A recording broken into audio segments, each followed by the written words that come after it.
Should you sell your home or should you turn it into a rental property? What's the best financial decision?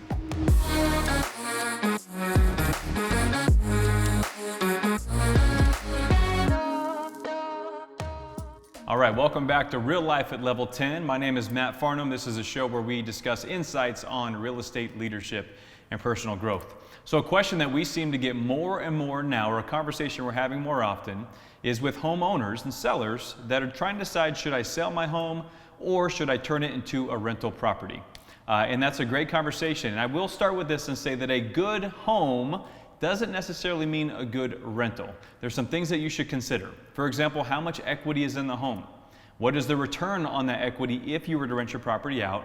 And what are your other options that you could use that equity for? So let's dive into this. All right, first let's discuss what it looks like if you have little to no equity in your home. So if you sell your home after all the costs that are involved, do you actually have positive net proceeds? And if that's no, or you're right around break even, then what you really need to consider is your risk tolerance. Now, I know at its surface, it seems like it could be a great option. I could rent my home out. If it covers your mortgage, great. You know, it'll start to pay down my mortgage. I can get appreciation in the market, and there could be a great outcome, and that's absolutely true. However, things to consider are your risk tolerance. For example, the markets are cyclical. You know, real estate's always going to go up over time, but in seasons, it definitely can go down. So are you in a position with your cash flow and cash reserves where if the market were to soften, if the market were to disappoint you, are you able to handle that value going down? If rents were to go down, which typically would go hand in hand, are you in a position to be in a negative cash flow situation? And if so, how much for how long before you're really in a difficult place? So you need to plan for that type of stuff, especially vacancies. You could have a season where you have a vacancy for a month or two or three. And if you're carrying the mortgage, are you in a position to do that? So yes, there could be some great upside with paying down the mortgage, somebody else paying that for you, the appreciation upside potential, of course, but you have to manage the risk tolerance. God forbid we ever see the 2008 to 2010, 11 years again in real estate, and that's a dramatic example, but that's what I'm referring to, where a lot of folks made the decision to rent their properties because of those types of assumptions, but the market disappointed a lot of people, therefore short sales and foreclosures and bankruptcies. So again, just things to consider when you're trying to decide if it makes sense to rent your home in a no equity situation. So now let's say if you do have equity in your home, and I'm just going to use a $100,000 equity example. Now you could have $30,000, $40,000, $200,000, but just for an example's sake, let's say you have $100,000 in equity because you'd put a big down payment when you bought the home and the market's gone up since then. But a thing to consider when I'm explaining what is your return on your equity is, let's say that you could get a tenant into your property, and let's say you actually, after management fees and operations and vacancies, and you determine that you can make about $100 a month positive cash flow. That sounds great. That's $1,200 a year. Well, if you make $1,200 a year and you keep your $100,000 tied up into your home, you're essentially making $1,200 on your $100,000 equity. That's a 1.2% return on your money. That's when you need to really look at that carefully and say, is this a great rental property for me to keep my equity tied up into? Versus, let's say that you sold that home and you took that $100,000 in equity, and let's say that you went and paid cash for, let's say, a condominium or a small home, or maybe you use that, better example might be as a large down payment for a $300,000 home. And by the time you look at the mortgage on that and the cash flow you could get from renting it, you're very likely going to conservatively be probably about a 5% return on that same $100,000, if not maybe reasonably a 6 to 7% return if you find the right property in the right neighborhood. And keep in mind, you still have the same appreciation potential whether you keep your same property or put that equity into another investment property. So another example of this is a conversation I've seemed to have recently a few times, and that is maybe some nicer primary residences that have been turned into rental property, or the homeowners considering renting their home out.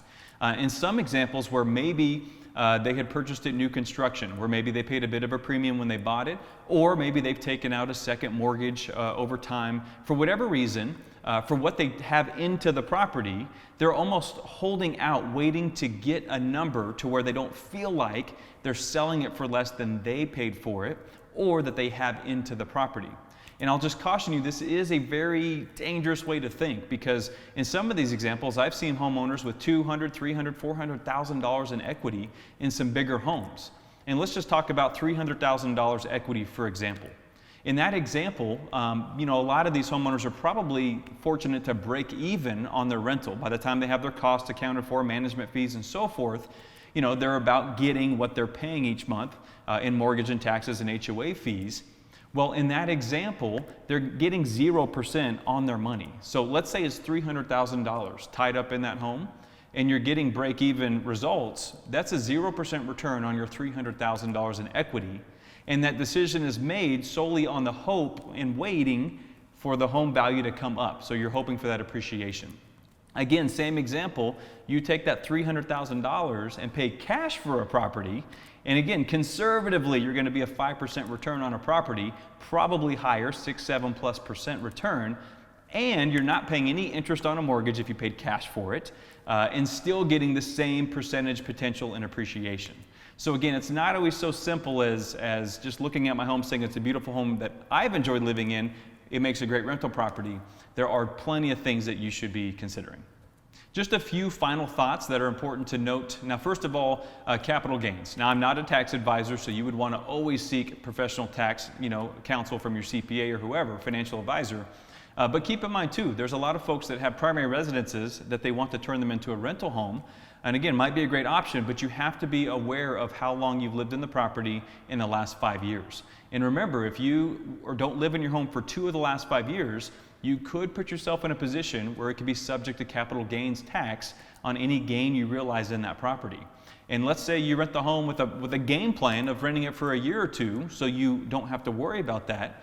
Well, again, if the market were to adjust or disappoint you and you end up renewing a lease beyond that, after 2 years, you start to play with fire, getting close to that 3-year mark where you've no longer lived in it for 2 of the last 5 years. Again, I'm not a tax advisor. I just encourage you to get educated on these things before you make these decisions. The next thing to mention would be the option of paying down your new mortgage. If you have, since moved into a new home with a new mortgage, and let's go back to that $100,000 example where you have that equity in the home. Well, if you were to pull that equity out, and an idea that gets overlooked so many times would be to get that equity and just throw it at your new mortgage. Did you know that if you had a $400,000 mortgage, and let's say you just purchased this home, it's a new 30-year mortgage, and you were to take $100,000 from the equity of that other home sale and just throw it at that new mortgage, you would actually eliminate 50% of the interest that you would pay over the life of that loan and save $130,000 in interest payments. So another really good option to think about using the equity versus renting it out. And the last thing I'd leave you with this is, if you're going to be an investor, if you're going to be a landlord, do you want to own one property, or do you truly have a commitment and goal to work towards owning 5, 6, 10 properties? When you own a rental property, it definitely takes time and attention and mental bandwidth away from other things that you're doing or working on. So are you truly committed to becoming an investor, in which case maybe it's a great way to start with your current home that you're considering, but use it as a goal of working your way towards more properties. Owning one investment property is not usually recommended by financial advisors or myself for that matter.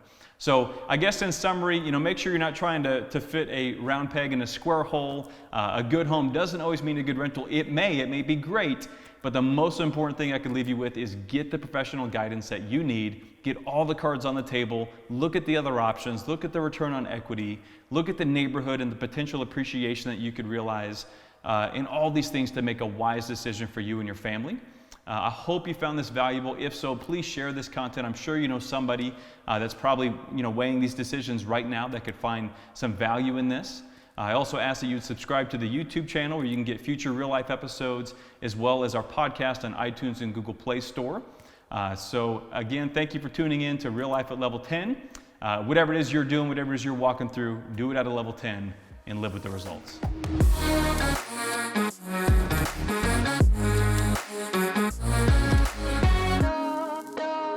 This episode was filmed at our Team Farnham listing at 3119 Dalmatia Avenue in Henderson, Nevada. For more information on this home or any of our Team Farnham listings, visit teamfarnham.com.